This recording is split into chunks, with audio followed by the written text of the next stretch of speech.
You know what? I could probably make this entire channel completely about all the ways that modern cars keep you spending money at the dealership. Whether that's a £500 bulb replacement due to the insanity of modern car electronics, or the brake pad change that needed a £2,000 computer and a subscription to carry it out, there's certainly plenty to talk about.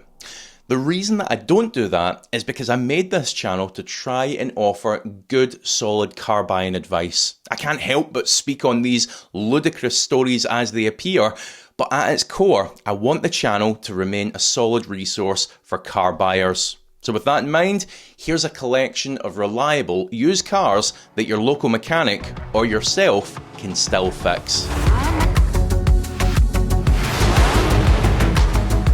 Okay, so starting at the bargain basement end then, not just in terms of reliability, but also repairability, I'd be looking at a Toyota Auris. Now these first appeared way back in 2007.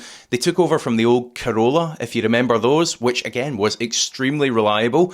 The issue with those is they're quite hard to come by nowadays in good rust-free condition. For that reason, I tend to stick looking for an Auris. There's more of them out there still available. I'd go for petrol as well. Don't get me wrong, there's nothing inherently wrong with the diesels. It's just that from a DIY, a repairability point of view, the petrols were a good bit simpler, which helps in that department.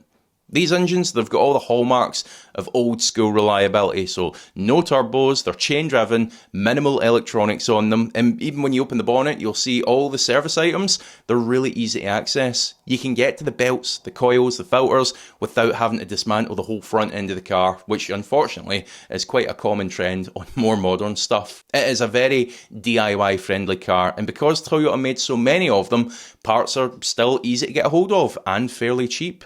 The reassuring thing with these is just about anything on them can be fixed relatively cheaply and easily, the exception being excessive rust. So do your due diligence, have a look at the MOT histories for that specific car, and if you see an excess of corrosion and rust, just move on to the next one. Good rust-free examples are out there and they're worth finding. That goes for all the cars in today's video really.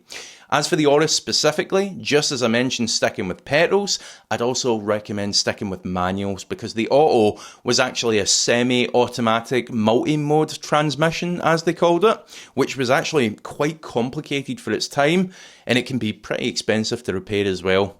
Don't worry, I'll be sure to mention a couple of good automatics later on in this video, so stick around for that. If you can get away with a slightly smaller car, these are one of my personal favourites, the Toyota Aygo, and by extension, the Citroen C1 and the Peugeot 107.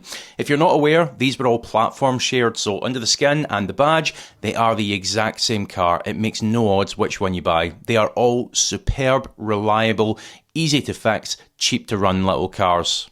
The other added bonus of these little cars is because they were so popular, you're going to find lots of support out there for them in terms of how-to guides and part availability. The only caveat with these cars is avoid that 1.2 engine like the plague. The little 1 litre, that's a superb engine that honestly has no business being as reliable as it is, but the 1.2 equipped with a wet belt is anything but reliable, so avoid it. If an automatic is what you're after, then it's back to some of the more predictable recommendations here. First being the mighty Honda Jazz, with a small caveat.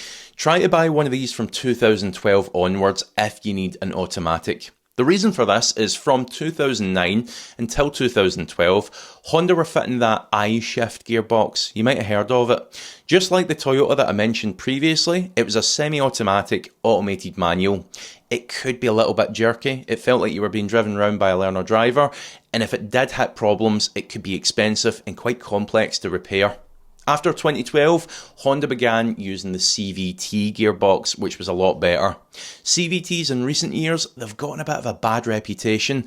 I think personally that's due to the awful examples that you're going to find out there in the likes of Dukes and Qashqais, but the Honda unit is really quite reliable.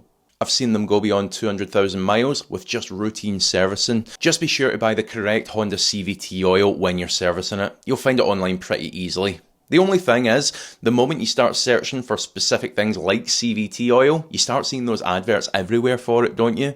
Given I'm often buying car parts, I get that a lot. Well, I did, until I started making use of today's video sponsor, NordVPN. Because it encrypts your internet traffic, it allows you to browse safely and anonymously. so you can say goodbye to those annoying intrusive pop-ups, and if, like me, you occasionally need to connect to public Wi-Fi networks, it'll keep you safe from the hackers and snoopers who are just lying in wait for someone's personal details. With Threat Protection Pro, it'll even warn you if you're about to click through onto a fake shop that's about to scam you. Every single month it's preventing tens of millions of these scams from taking place. The other thing that NordVPN does, it continually monitors the dark web, so if your personal details are ever leaked and put up for sale like a cheap Corsa, you're gonna know about it immediately. And on top of all these handy safety features, the one thing that I really value is being able to access the services that I'm usually region blocked from when I'm not in the UK, even if I've paid for them. With NordVPN, I can just bypass that block and crack on with my usual car shows wherever I am in the world. Try it out for yourself using the link in my description, nordvpn.com/Scottish Car Clan, and you'll even get 4 months for free by doing so. It's completely risk-free with their 30-day money-back guarantee, so you've really nothing to lose. Right, so the other obvious Honda to mention here is the Civic, and that's an especially good choice if auto is the preference here, because they use a good old-fashioned torque converter gearbox, which is very smooth, very reliable. Be careful here though, because just like with the Jazz, these also use that I-Shift gearbox, that automated manual that I was talking about. Now, it was in use with the Civics up until around 2009. Thankfully, it's quite easy to spot. Get a look at the gear stick inside the car, and if it looks like this, then that's the I-Shift semi-automatic gearbox, whereas the torque converter looks like this. Now, if you like the idea of the Civic, but you prefer something in saloon, well, unfortunately, we didn't get this generation of Civic in saloon here in the UK. You did other places in the world, but for whatever reason, not in the UK. So the slightly more obscure, but good value, I think, choice is the Honda Accord here. These are quite often overlooked. If you stick with the petrols, they came with what I'd rate as one of the most reliable 2 litres ever produced. And honestly, I would mention how easy they are to work on, but there's really no need because the things never go wrong anyway. You could also get them in estate form if, like me, you need to carry around a big goofy dog. As for the larger SUV type cars, this probably comes as no surprise that I'm a big fan of the Honda CR-V. I know, I've spoken about it several times on the channel. I'm not going to repeat myself today. I think they're great cars, I really do. You can't go wrong with them. Petrol, diesel, manual, automatic. Have a look at them if you are interested. In this video, I'm going to focus on its very worthy competitor, the Toyota RAV4.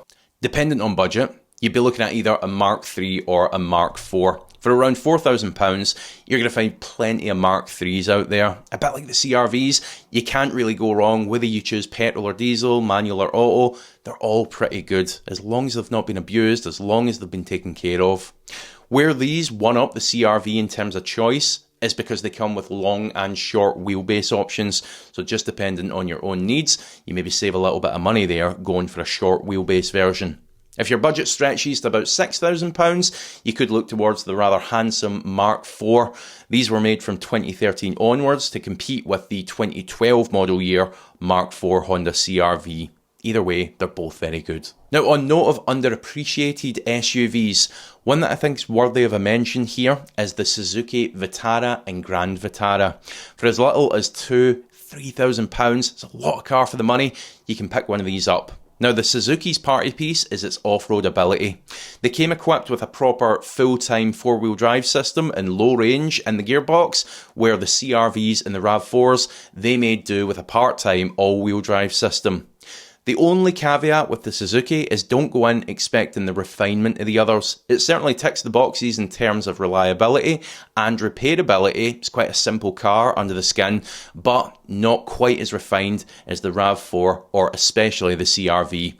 They were a little bit more agricultural, but very capable and dependable. And like the rest of the cars here, they've got a big following, so there's plenty of support in terms of parts and guides. And there you have it. I do hope this list is helpful for you. And if there's any cars that you would add to it, remember not just reliable, but also repairable and DIY friendly, let me know in the comments section below. Also let me know if you'd like to see more videos like this, and we'll continue to make them into the new year.